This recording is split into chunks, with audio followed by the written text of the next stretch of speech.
बातमी नीट घोटाळ्यासंदर्भातले नीट घोटाळ्याच्या तपासामध्ये धक्कादायक माहिती समोर येते आहे। नीट घोटाळ्याचं लातूरसह बीड कनेक्शन ही समोर आलंय। या आरोपींनी आणखीही काही विद्यार्थ्यांची फसवणूक केल्याचं समोर आलेलं आहे। मराठवाड्यातील अनेक जिल्ह्यांमध्ये हे रॅकेट पसरला असल्याची शक्यता वर्तवण्यात येते आहे। बघूयात त्या संदर्भातला एक स्पेशल रिपोर्ट।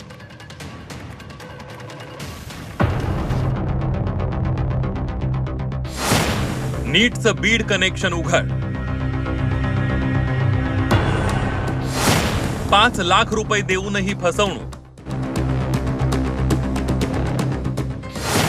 संपूर्ण मराठवाड्यात घोटाळ्याचं रॅकेट।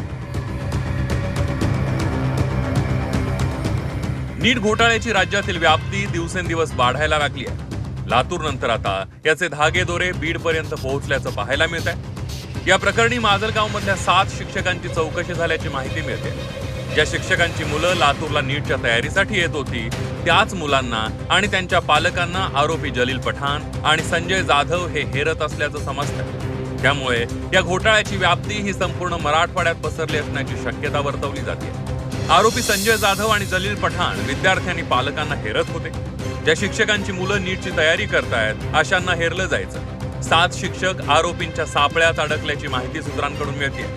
या शिक्षकांकडून 4 ते 5 लाख रुपये उकळल्याचंही समजतंय। आरोपींनी 550 पेक्षा अधिक गुण वाढवण्याचं आमिष दिलं होतं। मात्र पैसे घेऊनही मुलांना 550 पेक्षा अधिक गुण मिळालेले नाहीयेत। विद्यार्थी आणि पालकांनी फसवणूक झाल्याचा जबाब दिलेला आहे। दुसरीकडे अटकेत असलेला आरोपी शिक्षक जलील खान पठाणचं निलंबन करण्यात आलंय। आरोपी शिक्षक संजय जाधव आणि जलील खान पठाण यांच्या चौकशीतून अनेक धक्कादायक बाबी समोर आल्या।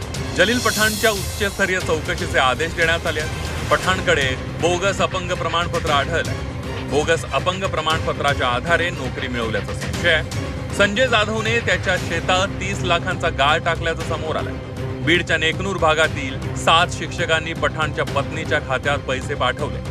दरम्यान नीट घोटाळ्याचा मुख्य सूत्रधार असलेला धाराशिव उमरग्याचा ITI सुपरवायझर इरण्णा कोनगलवार पत्नीसह फरार झालाय। नांदेडच्या ATSने पहिल्या दिवशी चौकशी करून कोनगलवारला सोडून दिलं होतं। तेव्हापासून तो फरार आहे। कोनगलवार पत्नीसह फरार आहे। संजय जाधव आणि जलील पठाणकडून मिळणारे पैसे कोनगलवार दिल्लीतील एजंट गंगाधरला पाठवत होता। दिल्लीतील एजंट गंगाधर हे पैसे डेहराडूनला पाठवत असल्याचं सूत्रांकडून कळतंय। दिल्लीतील एजंट गंगाधर ही फरार झालाय। नांदेड ATS आणि लातूर पोलिसांचं पथक दिल्लीला रवाना झालंय। नीट घोटाळ्यातील आरोपींबाबत धक्कादायक माहिती समोर येते।